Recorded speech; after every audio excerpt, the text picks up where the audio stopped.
Assalamualaikum warahmatullahi wabarakatuh. Salam dan bahagia Bapak Ibu Guru Penggerak.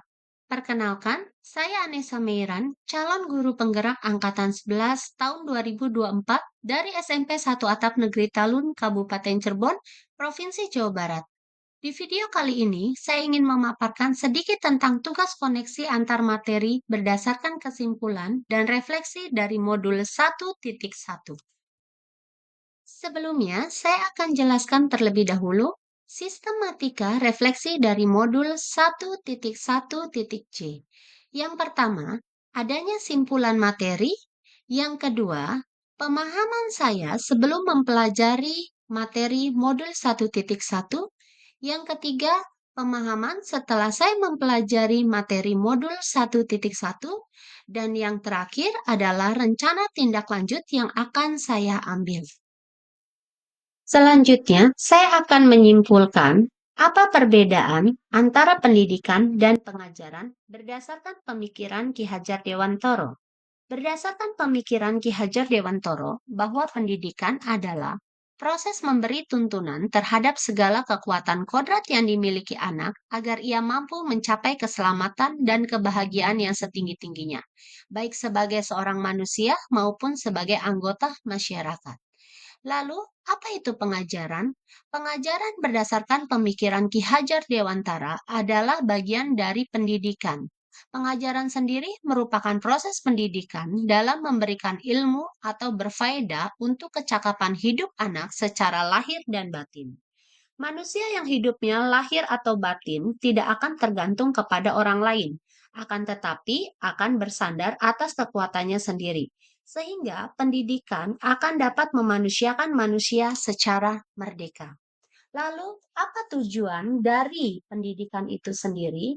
Tujuan pendidikan itu sendiri berdasarkan pemikiran Ki Hajar Dewantara adalah menuntun segala kekuatan kodrat yang ada pada anak-anak agar mereka dapat mencapai keselamatan dan kebahagiaan yang setinggi-tingginya, baik itu sebagai manusia maupun sebagai anggota masyarakat. Lalu, pendidikan yang menuntun itu seperti apa? Pendidikan yang menuntun ibarat memposisikan seorang guru bagaikan seorang petani. Guru harus memperhatikan kodrat anak, seperti petani yang menyemai benih-benihnya. Benih jagung pasti akan tumbuh menjadi jagung, sedangkan benih padi pasti akan tumbuh menjadi padi. Tidak mungkin benih padi akan tumbuh menjadi jagung. Jadi, masing-masing benih memiliki kodratnya masing-masing. Sama halnya seperti anak, mereka memiliki kodratnya masing-masing. Tiap anak memiliki minat, bakat, karakter, dan kesenangan yang berbeda-beda.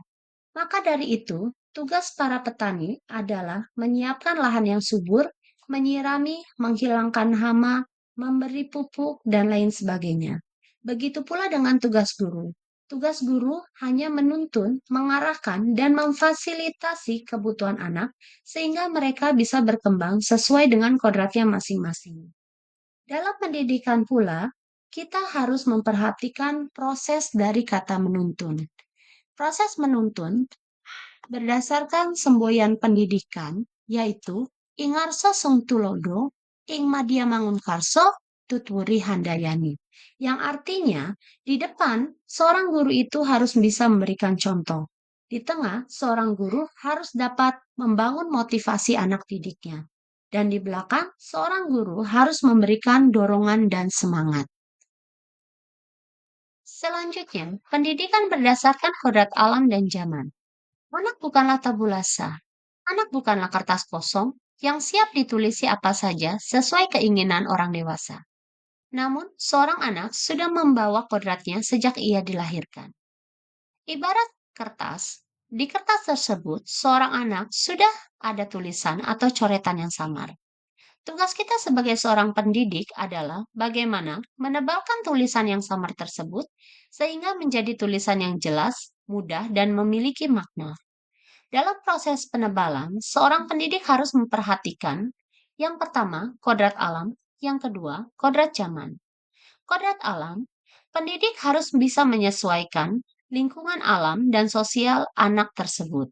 Kodrat zaman, pendidik menyesuaikan zaman di mana mereka berada, yaitu abad ke-21. Selain kodrat alam dan kodrat zaman, pendidikan juga harus mengikuti asas trikon. Yang pertama, yaitu continue, bahwa pendidikan itu terus bergerak maju dan berkesinambungan, sehingga pendidikan terus-menerus akan dipelajari sepanjang hayat. Yang kedua adalah convergent, di mana pendidikan itu dapat mengambil dari beberapa sumber, baik yang ada di dalam maupun yang ada di luar. Yang ketiga, pendidikan itu konsentris, yang artinya pendidikan itu harus relevan dengan kepribadian bangsa.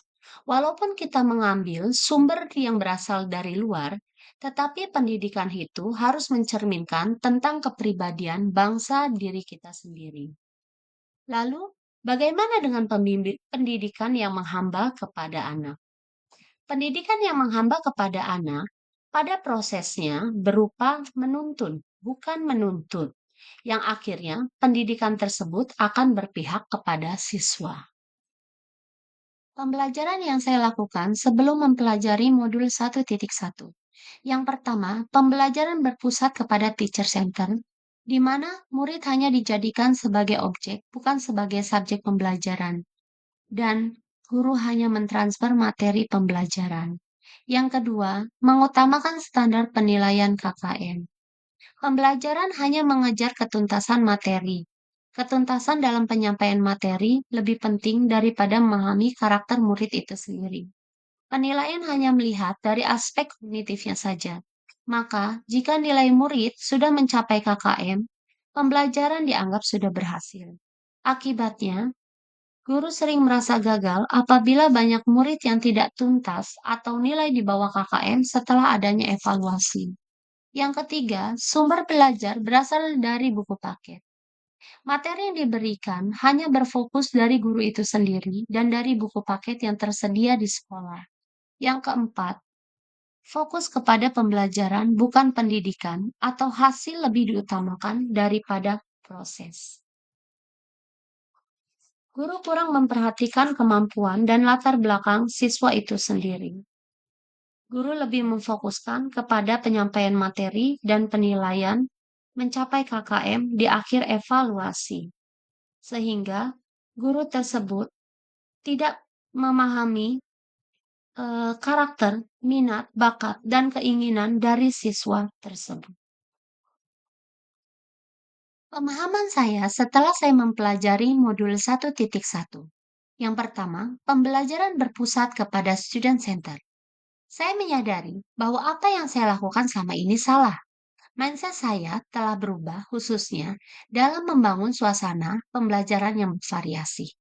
Saya mulai memahami arti dari kata pembelajaran berpihak kepada murid atau student center, di mana murid tersebut harus dijadikan sebagai subjek pembelajaran, sehingga murid memiliki kebebasan dalam berekspresi, dalam mengemukakan ide atau pendapat, dan dapat berkreasi menghasilkan karya sendiri.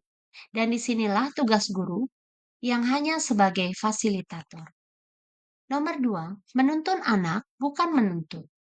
Menuntun anak artinya mengarahkan dan memfasilitasi anak dalam pembelajaran, bukan hanya sekadar mengajar dan menuntut anak untuk bisa dalam pembelajaran. Fokuskan kepada anak, apa yang dibutuhkan oleh anak itu sendiri. Yang ketiga, sumber belajar anak sesuai dengan asas konvergen, di mana sumber belajar itu tidak hanya dari guru semata atau dari buku-buku yang ada di sekolahan, tetapi bisa dari berbagai macam sumber termasuk dari pengalaman anak itu sendiri. Yang keempat, proses lebih penting daripada hasil. Berikanlah kesempatan kepada murid-murid agar tumbuh sesuai dengan kodratnya. Laksanakan penilaian yang beragam yang mengakomodasikan minat, bakat, dan karakter serta keberagaman siswa itu sendiri. Perhatikan aspek psikolog anak dan latar belakang serta kemampuan awal dari siswa itu sendiri. Yang selanjutnya adalah mengubah mindset saya dan mengupgrade diri saya sendiri. Kemudian, rencana tindak lanjut yang akan saya ambil adalah Yang pertama, berkolaborasi antara guru mata pelajaran dalam merancang pembelajaran yang interaktif dan menyenangkan dengan melibatkan murid sesuai metode student center. Yang kedua, menerapkan pembelajaran abad 21 di mana anak berpikir kritis, kreatif, komunikatif, dan kolaboratif. Yang ketiga, pembelajaran tidak lagi menuntut, tetapi menuntun. Yang keempat, belajar mengenali karakter dan latar belakang siswa, termasuk memetakan minat dan bakat yang dimiliki siswa. Yang kelima, mengupgrade diri sendiri dengan mengikuti berbagai macam pelatihan, diklat, maupun webinar. Cukup sekian paparan materi dari saya.